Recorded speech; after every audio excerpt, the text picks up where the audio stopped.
औज़ुबिल्लाहिमिनश्शैतानिर्रजीम बिस्मिल्लाहिर्रहमानिर्रहीम। अस्सलाम वालेकुम। उम्मीद करता हूँ तमाम दोस्त भाई बुजुर्ग नौजवान खैरियत से होंगे। दोस्तों, आज की इस वीडियो में मैं आपको बताऊंगा कि फिरदौस नाम का मतलब क्या है, इनका लकी नंबर लकी पत्थर कौन सा है। दोस्तों, वीडियो स्टार्ट करने से पहले तमाम दोस्तों से गुजारिश है कि मेरे इस यूट्यूब चैनल को सब्सक्राइब करें ताकि मेरी हर नई आने वाली वीडियो आप तक बआसानी पहुंच सके।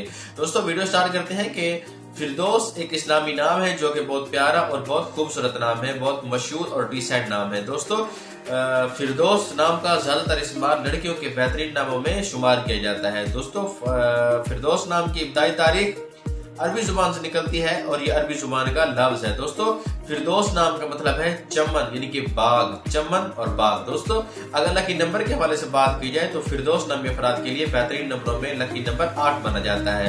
दोस्तों, अगर लकी पत्थर के हवाले से बात की जाए तो फिरदौस नामी अफराद के लिए बेहतरीन पत्थरों में नीलम शामिल है। दोस्तों, अगर लकी दिन के हवाले से बात की जाए तो फिरदौस नामी अफराद के लिए बेहतरीन दिनों में जुमेरात और मंगल शामिल है। दोस्तों, अगर रंग के हवाले से बात की जाए तो फिरदौस नामी अफराद के लिए बेहतरीन रंगों में पीला रंग और सुर्ख रंग शामिल है। दोस्तों, अगर धात के हवाले से बात की जाए तो फिरदौस नामी अफराद के लिए बेहतरीन धातों में कांसी शामिल है। दोस्तों, ये थी फिरदौस नाम के मुकम्मल मालूमात। अगर आप भी अपने नाम का मतलब जानना चाहते हैं तो हमारे कमेंट सेक्शन में अपना नाम ऐड करें। शुक्रिया।